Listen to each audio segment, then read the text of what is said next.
Hello friends, welcome back to my channel sweet and spice. இன்னைக்கு நம்ம ஒரு சூப்பரான ஒரு ரெசிபி தான் பார்க்க போறோம். இது ஜஸ்ட் 3 இன்கிரீடியன்ஸை வச்சு நம்ம ஒரு ஹெல்த்தியான ப்ரோட்டீன் ரிச்சான ஒரு ஸ்நாக்ஸ் ரெசிபி தான் இது. இப்பெல்லாம் நம்ம பசங்க எதை கொடுத்தாலுமே வேணான்னு சொல்லிடுறாங்க. அதுல எது நல்லது கெட்டதுன்றது அவங்களுக்கு தெரியவே மாட்டேன்னுது.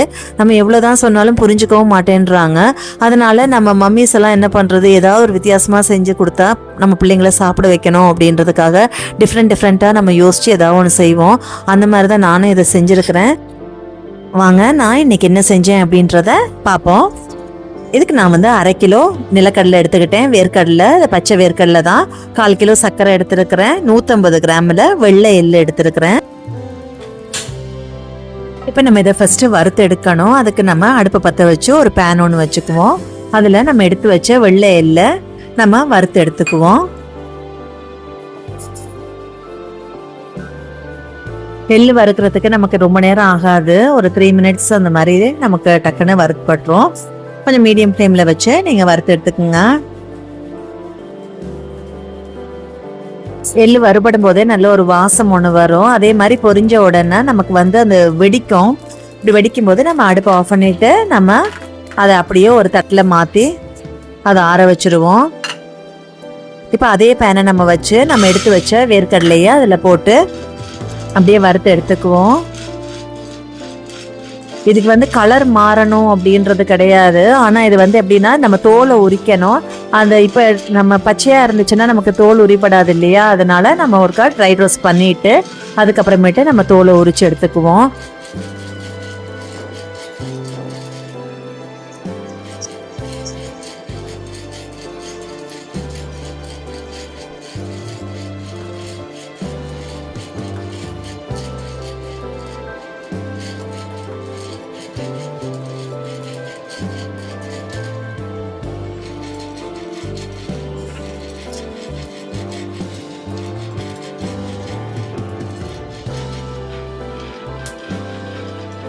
இப்போ இது வறுபட்டுருச்சு. நாம் இதை அப்படியே பிளேட்டில் அப்படியே மாற்றிக்குவோம். இதை அப்படியே பரப்பி வச்சு நல்லா ஆற விட்டுருங்க. ஆற விட்டதுக்கு அப்புறமேட்டு தான் நமக்கு தோல் உரிப்படும். நான் இப்போ அதை ஆறுனதுக்கு அப்புறமேட்டு தோலெல்லாம் உரிச்சிட்டு இப்போ நான் திருப்பி அதை பேன் எடுத்து நான் அடுப்பில் வச்சுக்கிறேன். இப்போ நம்ம எடுத்து வச்சு அந்த சர்க்கரையை அதில் போட்டுக்கிறேன். நான் 1/4 கிலோ சர்க்கரை எடுத்து வச்சேன்னு சொல்லி அதை போட்டுட்டு அதில் ஒரு 1/2 கப் அளவுக்கு நான் தண்ணி விட்டுக்கிறேன்.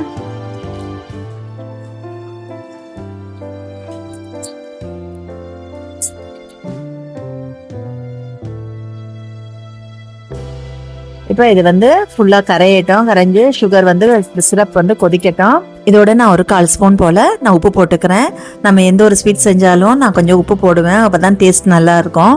அதுக்காக இப்போ போட்டு நல்லா மிக்ஸ் பண்ணி விட்டுருங்க. நல்லா கொதிக்கட்டும். கொதிக்கும் போதே நம்ம எடுத்து வச்ச வேர்க்கடலையே அதில் போட்டு நல்லா கொதிக்க விட்டுருவோம். மிக்ஸ் பண்ணிவிட்டு கம்ப்ளீட்டாக எல்லாத்துலேயுமே நம்மளால் அந்த தோலை உரிக்க முடியாது, அங்கங்கே கொஞ்சம் இருக்கத்தான் செய்யும். அது இருந்தால் பரவாயில்ல. இப்போ அதை போட்டு நல்லா மிக்ஸ் பண்ணி விட்டுட்டு நல்லா அது அந்த சிரப்லேயே அது கொதிக்கட்டும். நல்லா கொஞ்சம் அதுலேயே கொஞ்சம் வேகட்டும். அடுப்பு மீடியம் ஃப்ளேமுக்கும் சிம்முக்கும் நடுவில் தான் இருக்குது. ஹை ஃப்ளேமுக்கும் மீடியம் ஃப்ளேமுக்கும் நடுவில் இல்லை, சிம்முக்கும் மீடியத்துக்கு நடுவில் இருக்குது. ஏன்னா நம்ம மீடியம் ஃப்ளேமோ இல்லாட்டி ஹை ஃப்ளேமோ வச்சோம்னா நம்ம சுகர் சிரப் டக்குன்னு சுண்டிடும். அதனால் இது நான் கொஞ்சம் அதுலேயே பாயில் ஆச்சுன்னா கொஞ்சம் நல்லா இருக்கும். அதுக்காக தான் நான் கொஞ்சம் நல்லா குறைச்சி வச்சுருக்கிறேன்.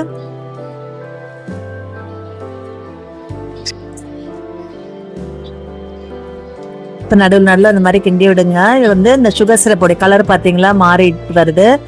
கொஞ்சம் கேரமலைஸ்ட் ஆகிற மாதிரி அப்படி வந்துடும். நீங்கள் இது செய்யும்போது ஒயிட் சுகர் போட்டு செஞ்சீங்கன்னா தான் உங்களுக்கு கேரமலைஸ்ட் ஆகி சாப்பிடும்போது நல்லா இருக்கும். இதே நீங்கள் நாட்டு சர்க்கரை அந்த மாதிரி நீங்கள் போட்டோம் அப்படின்னா நமக்கு அது எனக்கு நல்லா இல்லை. அதனால தான் ஒயிட் சுகர் யூஸ் பண்ணேன். சப்போஸ் உங்களுக்கு ஒயிட் சுகர் போடுறதுக்கு உங்களுக்கு விருப்பம் இல்லை அப்படின்னு சொன்னால் நீங்கள் ப்ரௌன் சுகர் யூஸ் பண்ணிக்கோங்க.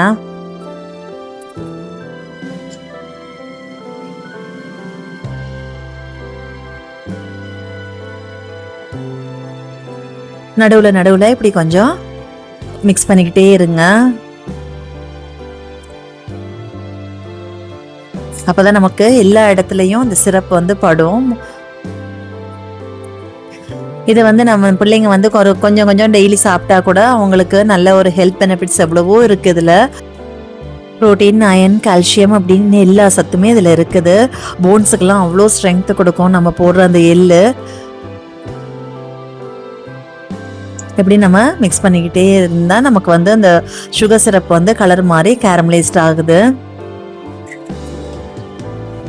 இப்போ அது வந்து கேரமலைஸ் ஆகட்டும். அதுக்கு நடுவில் நம்ம வந்து ஒரு பேக்கிங் ஷீட் ஒன்று போட்டு அதுக்கு மேலே நான் வந்து இந்த வறுத்து வச்ச எள்ளை அப்படியே நான் தூவி விட்டுக்கிறேன். ஒரு லேயர் கீழே அப்படியே தூவி விட்டுருக்குறேன். ஏன்னா நம்ம இதை ரெடி பண்ணி வச்சாதான் இந்த இங்கே ரெடி ஆகும்போது நம்ம அதை அப்படியே எடுத்து அதில் கொட்டுறதுக்கு கரெக்டாக இருக்கும். இப்போ எனக்கு இங்கே வந்து ரெடி ஆயிடுச்சு. நம்ம அதை அப்படியே எடுத்து அடுப்பு ஆஃப் பண்ணிட்டு அதில் எடுத்து அப்படியே கொட்டிக்கிறேன். சூட்டோடு நம்ம கொட்டும்போது தான் அதுலேயே நம்ம அந்த எள்ளெல்லாம் அதில் பிடிபடும் கடலையில்.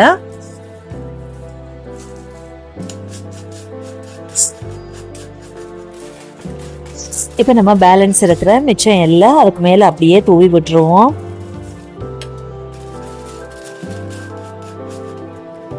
தூவி விட்டுட்டு அப்படியே நான் டக்குன்னு மிக்ஸ் பண்ணி விடுங்க.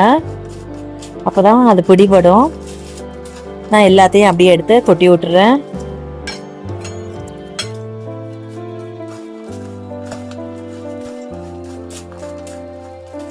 ஒரு கரண்டி பத்தில் நான் இருக நமக்கு வந்து அது டைட் ஆகும் இல்லையா, அதனால நம்ம இன்னொரு கரண்டி ஒன்று வச்சுக்கிட்டா தான் நமக்கு ஈஸியாக இருக்கு. நான் எல்லா இலையுமே போட்டுட்டு நான் அப்படியே ஃபுல்லாக மிக்ஸ் பண்ணி விட்டுறேன்.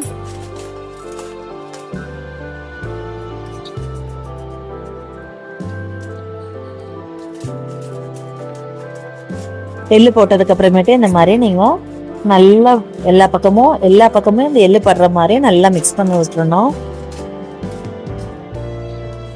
இப்போ இது அப்படியே ஆறட்டும்.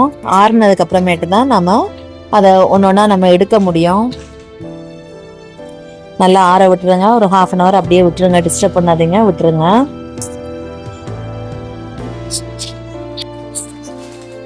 இப்போ 1/2 hour ஆச்சு. இப்போ பார்த்தீங்களா எப்படி இறுகிடுச்சு அப்படின்னு சொல்லிட்டு எவ்வளோ கிறிஸ்பியாக இருக்குன்னு பார்த்தீங்களா. இப்போ நம்ம அதை ஒன்றா என்ன ஒட்டி இருக்கோம் இல்லையா, இப்போ நம்ம அதை ஒன்றா அப்படியே உடைச்சி விடுவோம்.